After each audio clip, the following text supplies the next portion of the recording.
Hello दोस्तों, कैसे हो? Welcome to QLS quick learning student.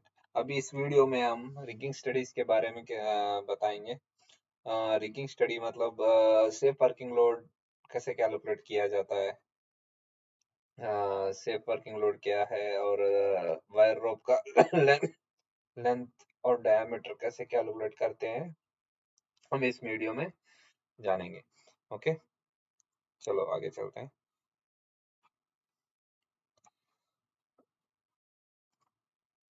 What required to find HWL diameter and length of the wire rope। पहले हम लोगों को safe working load find out करने के लिए हम लोग को क्या चाहिए? First point, weight of load. हम लोग को मेन थिंग लोड का वेट मालूम होना चाहिए, और एंगल फैक्टर, और किस एंगल में हम लोग लोड को उठाना चाहते हैं, लिफ्ट करना चाहते हैं। अभी एंगल फैक्टर क्या है? जब एंगल डिक्रीज होता है, हमारा वायर रोप का टेंशन भी और स्ट्रेस भी इंक्रीज होता है। जब एंगल जितना कम रहता है, उसका वायर रोप का कैपेसिटी उतना बढ़ जाता है, उतना बढ़ाना चाहिए, उतना स्ट्रेस उसका ज्यादा बढ़ जाता है, उस वायर रोप का कैपेसिटी हम लोगों को बढ़ाना चाहिए। फॉर एग्जाम्पल, अभी इस डायग्राम, इस फिगर में देख लो। जब एक एक आदमी बकेट में पानी लेके खड़ा है, वो नॉर्मल रहेगा तो हम लोग को ज्यादा स्ट्रेस नहीं लगेगा। इस एंगल, बकेट और हैंड के एंगल में अप्रोक्सीमेटली 60 डिग्री होगा। और इस सेम चीज हम थोड़ा इस एंगल को हम लोग कम कर देंगे, दैट मीन्स 45 डिग्रीज कर देंगे, तो हम लोगों को मेहनत भी ज्यादा लगेगा उठाने के लिए, और स्ट्रेस भी बहुत ज्यादा होगा। इसका मतलब ज्यादा हम लोग ज्यादा देर होल्ड नहीं कर पाएंगे। अब इस और इस एंगल को और ज्यादा कम कर दो, इसका मतलब और ज्यादा हाइट उठा दो, मतलब यहाँ पे अप्रोक्सीमेट 30 डिग्रीज का एंगल ले लो, तो फिर हम लोग ज्यादा 5 सेकंड से भी ज्यादा नहीं रख सकेंगे।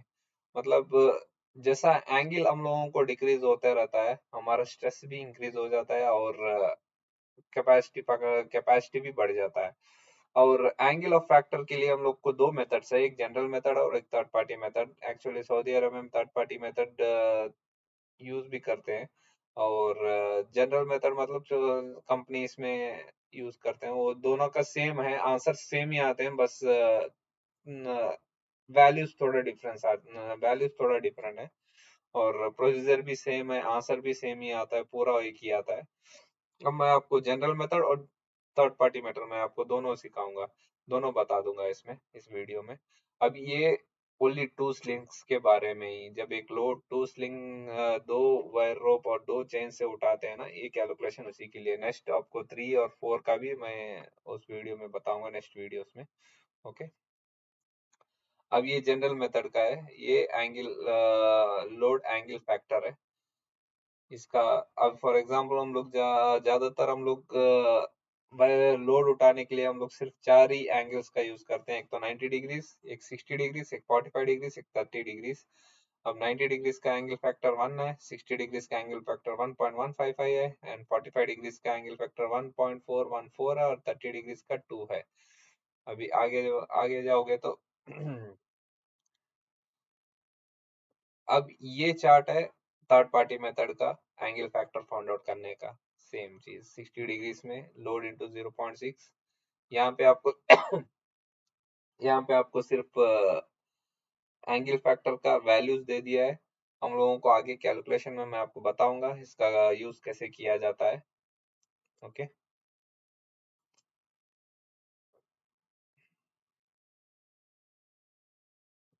चलो आपको पहले इधर से बेस्ट है आपको।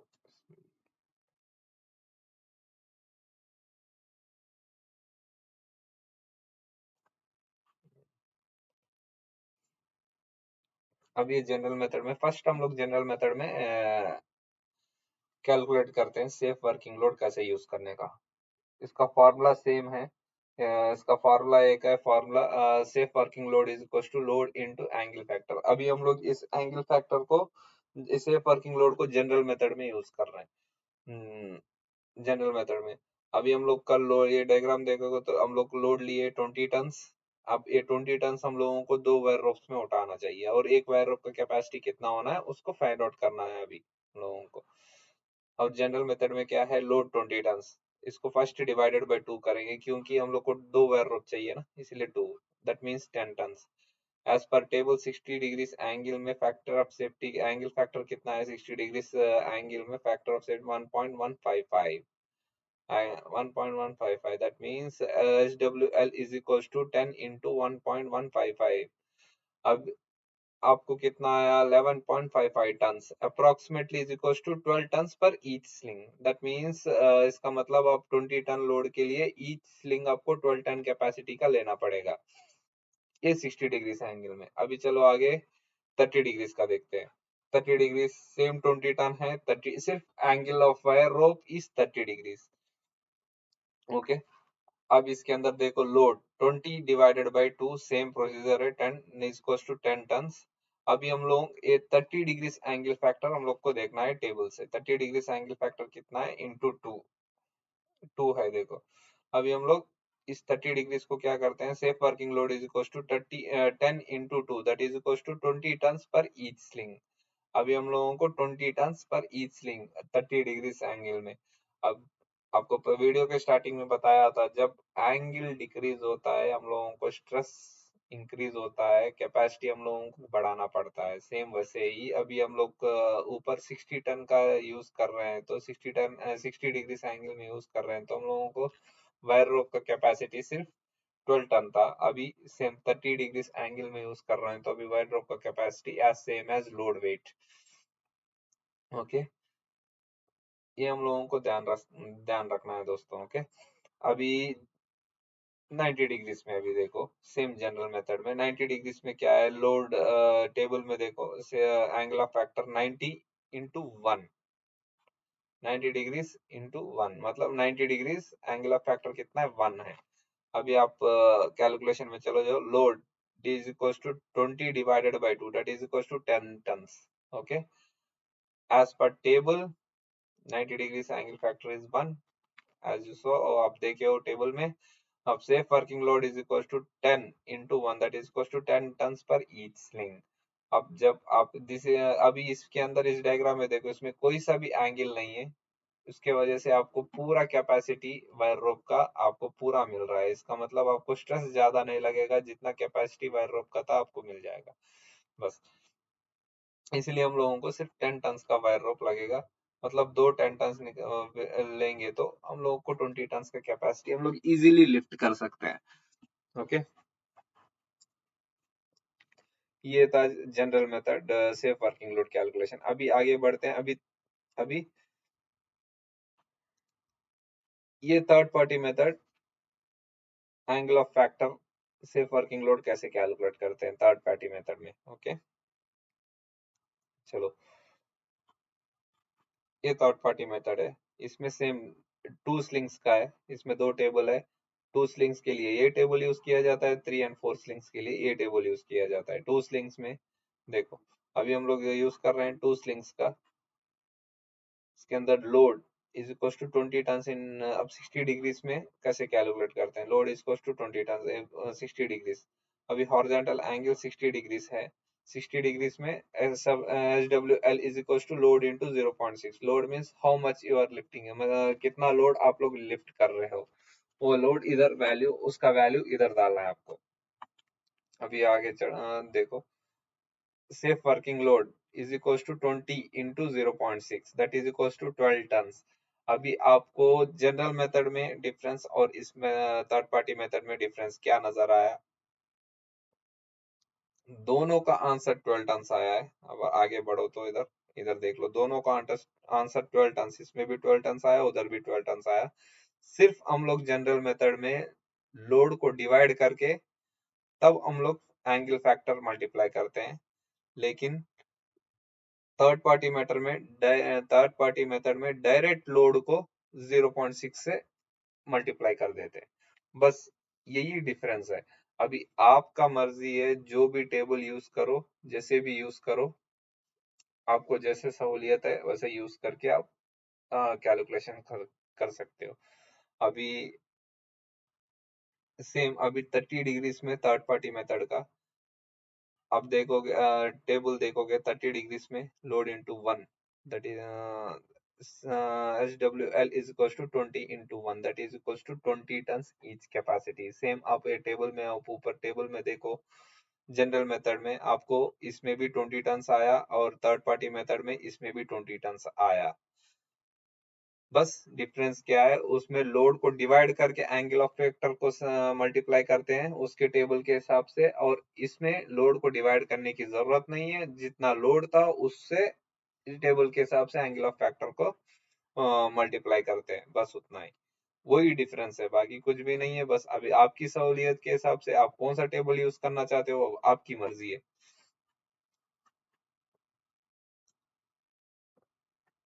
अभी चलो आगे बढ़ते हैं। अभी लेंथ ऑफ वायर रोप्स कैसे कैलकुलेट करें। अभी इससे अब तक तो सेफ वर्किंग लोड कैलकुलेट कर लिए, अभी वो सेफ वर्किंग लोड के बाद लेंथ ऑफ वायर रोप्स कैसे कैलकुलेट करते हैं। Length of wire rope calculate करने के लिए हम लोगों के पास सेम दो मेथड्स है, एक जनरल मेथड और एक third party method. General method में हम लोगों के पास फॉर्मूला है, थर्ड पार्टी मेथड में एज पर टेबल। आपको टेबल भी मैं दिखा देता हूँ। थर्ड पार्टी मेथड में लेंथ ऑफ स्लिंग टेबल में लिखा है, same length of C in 60 degree same length of load, and 45 degree 71% of length of load, and 30 degree 50% of length of load. अभी आपको फर्स्ट मैं जनरल मेथड में सिखाता हूँ वायर रोप लेंथ कैसे कैलकुलेट किया जाता है। उसको जनरल मेथड में हम लोगों को फॉर्मूला है sine theta into length of lifting lugs of load. Lifting lugs मतलब लोड का लिफ्टिंग पॉइंट जो रहता है उसको लिफ्टिंग लक्स कहते हैं। अभी हम लोग टीटा मतलब साइन टीटा, टीटा मतलब जो एंगल में लोड आप लिफ्ट किए कर रहे हो उसको टीटा बोलते हैं, उस एंगल को टीटा के प्लेस में डालना है। अभी एग्जांपल चलो, लेग लेंथ कितना, अभी इस डायग्राम के हिसाब से लेग लेंथ 4 मीटर है। अब 60 डिग्री एंगल में लेंथ कैसे फाइंड आउट करे, वायर रोप का लेंथ कैसे फाइंड आउट करे। फॉर्मूला जनरल मेथड में फॉर्मूला के हिसाब से sine 60 degree into 4, sine theta formula क्या है, sine theta into length of lifting leg of load. अभी इसमें साइन थीटा, थीटा मतलब हम लोग कितना 60 डिग्री यूज कर रहे हैं, 60 डिग्री का यूज कर रहे हैं वैसे, 60 डिग्री यूज कर रहे हैं अभी, into 4 metre that is equal to 3.46 metre, that approximately is equal to 4 metres. ये ब्लाइंड रूल क्या है, जब 60 डिग्री में आप यूज करते हो लिफ्टिंग लेंथ, लिफ्टिंग लग का लेंथ, जितना लिफ्टिंग लग का लेंथ रहता है उसी वो लेंथ का वायर रोप भी हम लोग यूज करते हैं, क्योंकि triangle in 60 degrees all sides are equal. Okay, 3.46 approximately is equal to 4 metres. Okay, अभी साइन अभी ये 60 डिग्री हो गया, हम लोगों को साइन 30 डिग्री 30 डिग्री में कितना लेंथ यूज करना है, sine 30 into 4 that is equal to 2 meters by rho, आ गया। अब सेम 45 डिग्रीज में sine 45 into 4 that is equal to 2.828 meter, approximately is equal to 3 meters. इन 45 डिग्रीज में 3 मीटर्स का वायर रोप लेंथ यूज करते हैं। अभी आप देख रहे हैं, अभी ये जनरल मेथड हो गया। अभी हम लोग थर्ड पार्टी मेथड में वायर रोप लेंथ कैसे कैलकुलेट करोगे, देखो in 60 degree same length edge पर टेबल, अगर आप टेबल देख लोगे तो इधर सेम लेंथ मतलब 60 डिग्री में कितना लेग का लेंथ रहता है उसी लेग का लेंथ आपको ले लेना चाहिए 60 डिग्री में। बट इन 45 डिग्री 30 डिग्री आपको 71% इन 45 डिग्री 71% ऑफ लेग लेंथ और 50% of leg length in 30 degree में। चलो दिखाता हूँ आपको। In 45 degrees, about 71% of leg length, that is equals to 4 meters into 0.71, that is 2.84 meters, approximately 3 meters 45 degrees में। अब अगर जनरल मेथड में आप देखा जाएगा तो इधर भी देखो जनरल मेथड का है ये साइन 45 डिग्री,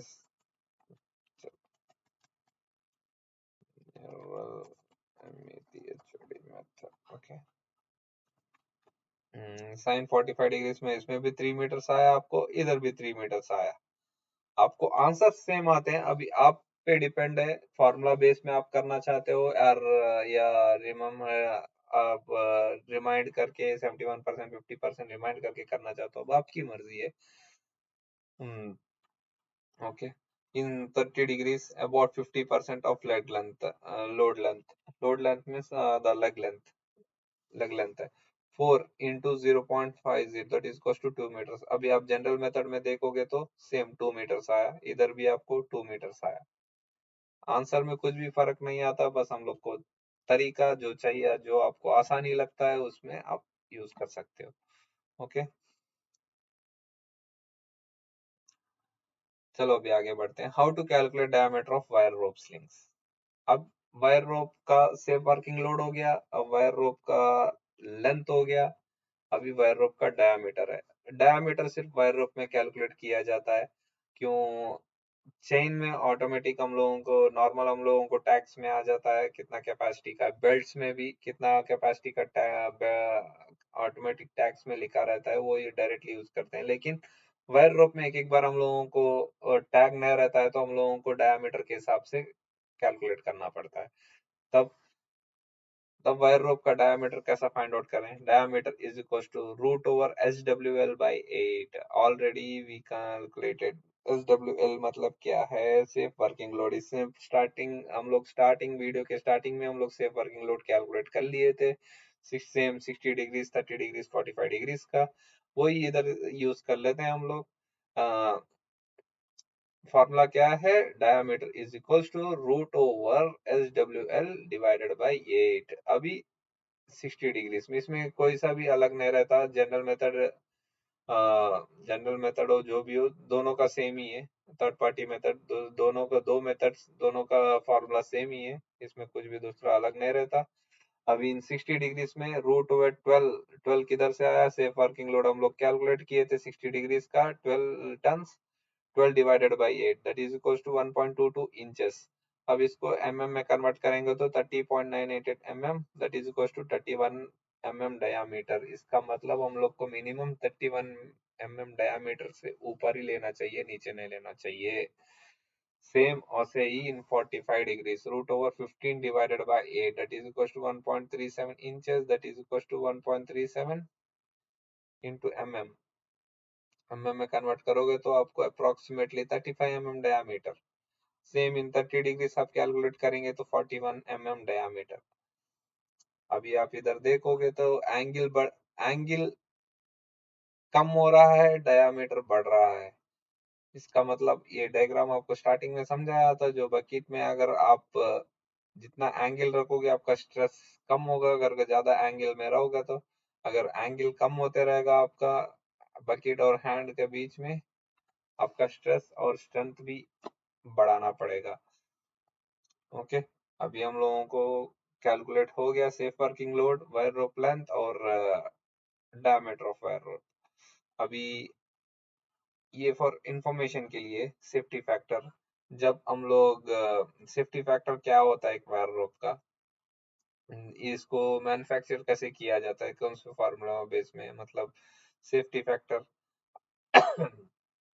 जब हम लोग लोड लिफ्ट करते हैं 20 टन का, उसका हम लोग सेफ्टी रख के हम लोग यूज करते हैं। लेकिन एक जब वायर रोप 20 टन का होता है, उसका सेफ्टी फैक्टर क्या होता है? Ultimate load bye allowable load, ये फॉर्मूला है, ये कंपनी इसी पे बनाते हैं। फॉर एग्जांपल अभी ये वायर रोप 30 टन का है, इसका मतलब इसमें आप कंपनी इसको 120 टन पे टेस्ट किया होगा, तब अब आपको अप्रूव किया है 30 टन पे। क्यों 120 टन पे वो टेस्ट किया है? क्योंकि जब आप एक लोड उठाते हो, फॉर एग्जांपल इधर 2 टन लिखा हूँ, फॉर एग्जांपल 20 टन पकड़ो, 20 टन का लोड उठाते हो, जब एक 30 टन कैपेसिटी वायर रोप से जब लोड उठाने के बाद कुछ भी वाइब्रेशंस में वो आता है, ग्रेविटेशनल फोर्स ज्यादा हो जाता, मतलब ज्यादा होना मतलब वाइब्रेशन की वजह से ग्रेविटेशनल फोर्स भी ज्यादा हो जाता है इसका। तब क्या होता है, वो 20 टन आपको एक ही बार 40 टन तक रीच होने का चांसेस रहता है, 35 टन तक रीच होने का चांसेस रहता है, नहीं तो 30 टन का रीच होने का चांसेस रहता है। जब वाइब्रेशंस आते हैं तो इसीलिए तब क्या होता है, वो वाइब्रेशंस को विथस्टैंड करने के लिए हमारा मैन्युफैक्चरर्स उस 30 टन वायर रोप को टेस्ट करते हैं 120 टन वायर रोप में। क्योंकि जब वो सडन वाइब्रेशंस को आराम से वो कैच कर सके, होल्ड कर सके, विथस्टैंड कर सके। अभी समझ में आए? ये जस्ट इंफॉर्मेशन के लिए दिया हूँ आपको। यहाँ तक तो ये wire rope safe working load, diameter और इसका तो पता चल गया होगा। ओके, ये वीडियो अच्छा लगे तो आपको लाइक करो, शेयर करो, और आगे वीडियोस भी मैं हिचेस के बारे में बनाऊंगा और 4 वायर रोप्स के बारे में बनाऊंगा। बस सपोर्ट करो मुझे।